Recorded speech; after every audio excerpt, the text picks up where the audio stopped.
Bonjour tout le monde, bien content de vous retrouver à nouveau pour une recette. Aujourd'hui, je cuisine avec vous du poulet à la duchesse. Alors, qu'est-ce qu'on a besoin pour faire ce poulet?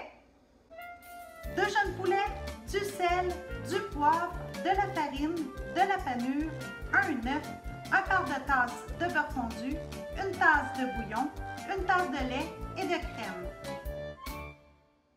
Comme je n'avais pas sous la main de poulet, j'ai pris des poitrines que j'avais au congélateur. J'en ai pris 4. Comme ça, je vais avoir le repas de ce soir et 2 plats pour des futurs lunchs. J'ai utilisé comme panure, comme chapelure, une recette de pain maison que j'ai fait sans farine et que j'ai par la suite préparé en chapelure. Et en guise de farine, j'utilise une cuillerée à table de poudre d'amande et une demi-cuillerée à thé de poudre de lin que j'ai mélangé et qui va servir de farine pour saupoudrer mes poitrines. Naturellement, j'ai converti la sauce en sauce champignon parce que j'aime bien accompagner mes poitrines avec une sauce champignon. Et je vais agrémenter la saveur de la sauce avec de l'oignon rôti parce que j'aime ça. Vous êtes prêts à commencer?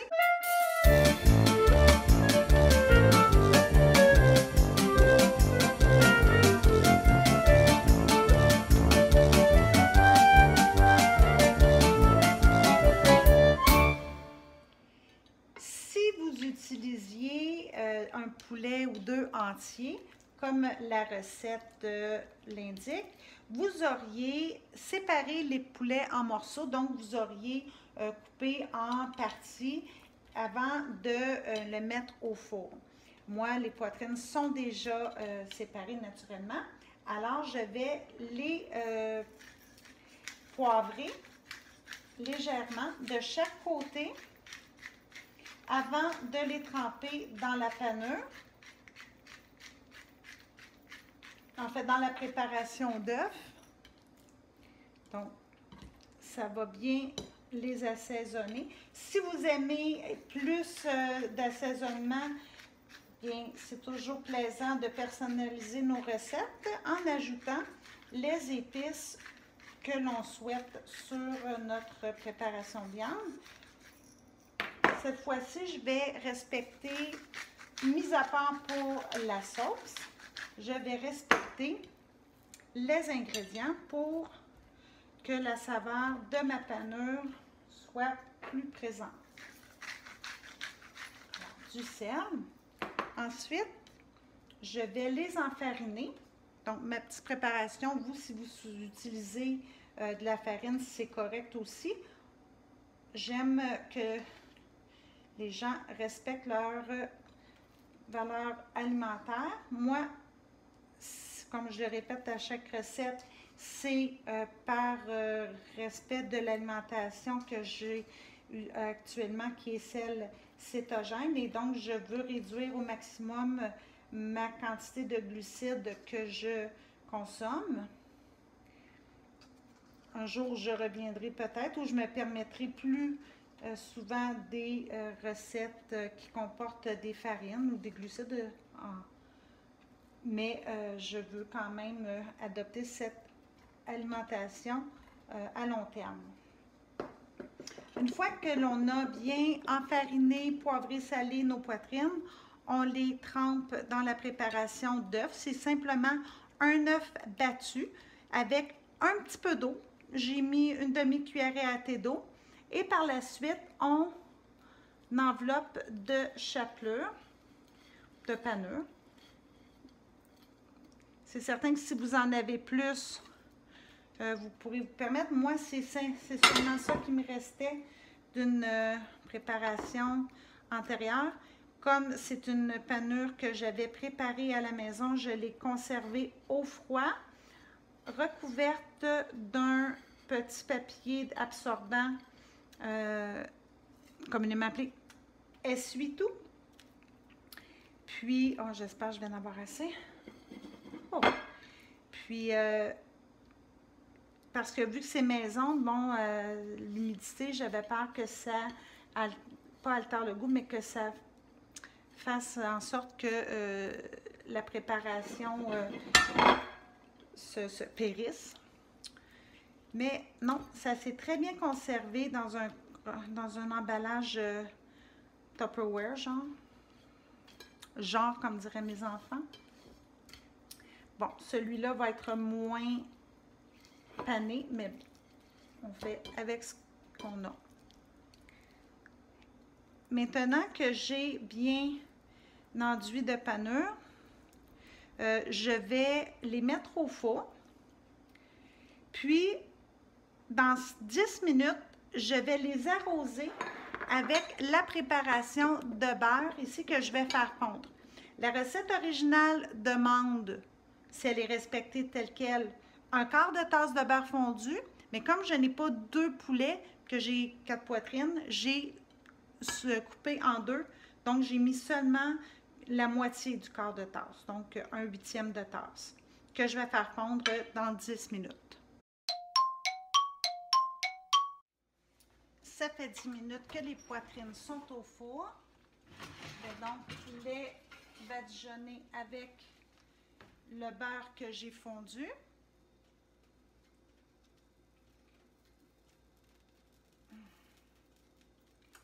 Donc, c'est de bien les humecter. On voit que la panure a commencé à sécher. Voilà. Puis,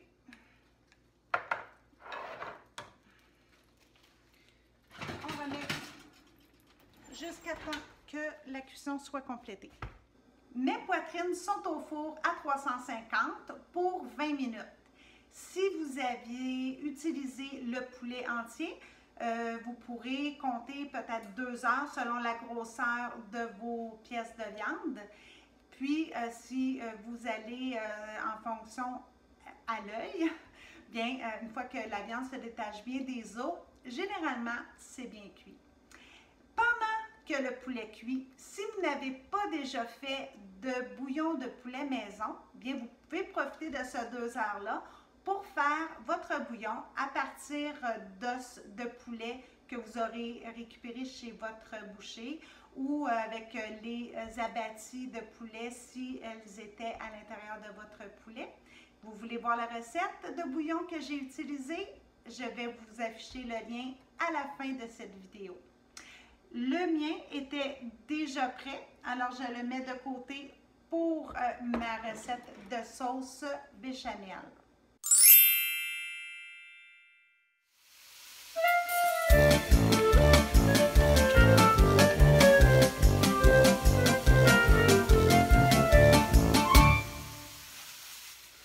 Alors, pour les besoins de la sauce, j'ai mis déjà 3 cuillerées à table.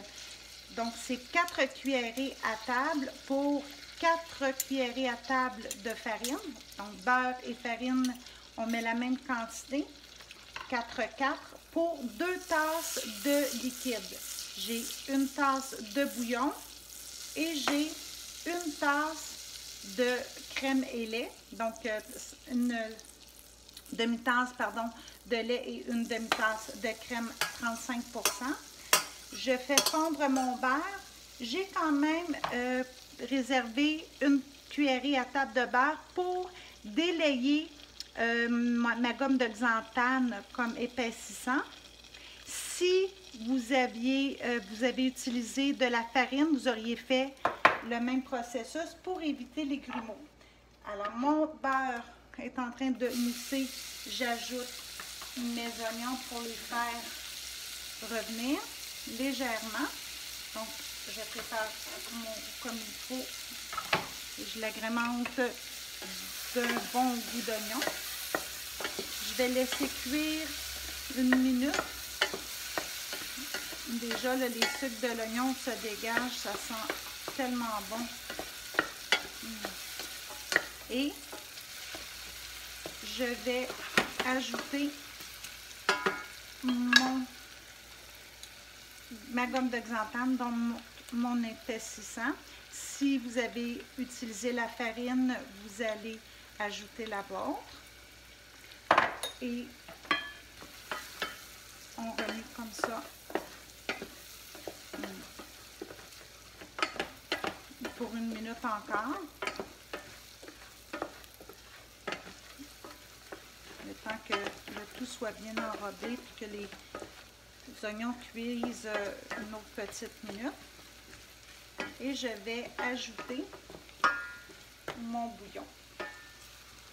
Alors, si vous avez cuisiné votre bouillon en même temps que vos poulets cuisent, votre bouillon est déjà bien chaud. Moi, je dois le réchauffer graduellement.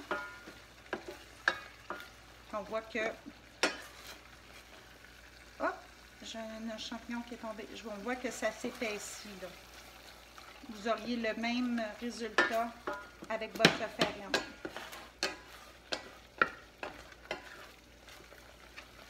On remue tout le temps là, pour pas que ça colle.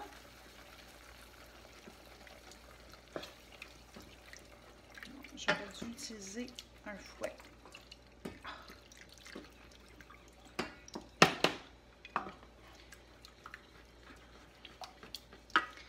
Quand mon bouillon va être chaud, même si je l'ai laissé reposer pour qu'il prenne température pièce, il est encore légèrement frais quand je l'ai versé. J'ai fait la même chose pour ma crème et mon lait. Je les ai laissés reposer à la température ambiante pour ne pas verser là, le contenu là, tout froid dans la sauce pour que ça refroidisse. Je vais laisser cuire légèrement pour que mon bouillon mijote un peu. Puis quand ça va mijoter comme c'est le cas là, je vais ajouter graduellement, parce que c'est encore frais, mon lait et ma crème, tout en remuant.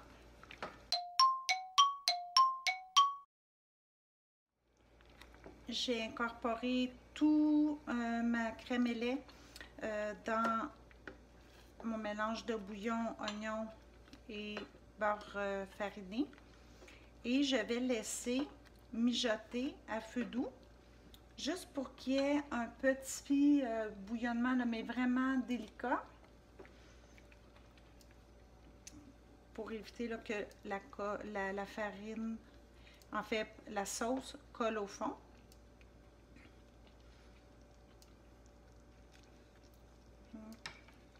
Je ne sais pas si vous voyez comment ça mijote. Je vais encore réduire parce que je trouve que ça bouillonne un peu trop fort à mon goût. Vous voyez déjà la consistance, elle est belle. Bon, c'est certain que je ne suis pas un grand chef cuisinier. S'il y en a parmi vous, je suis prête à prendre tous les trucs. Mais je suis pas mal satisfaite de mon résultat. Après 15 minutes, je vais ajouter mes champignons.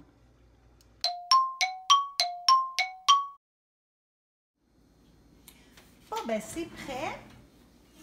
Oh, ça sent bon. De bonnes poitrines panées et que je vais napper de sauce.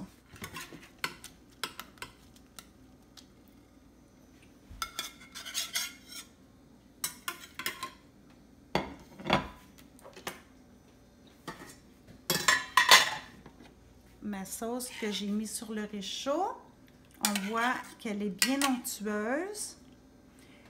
La couleur est belle, alors on peut napper de sauce.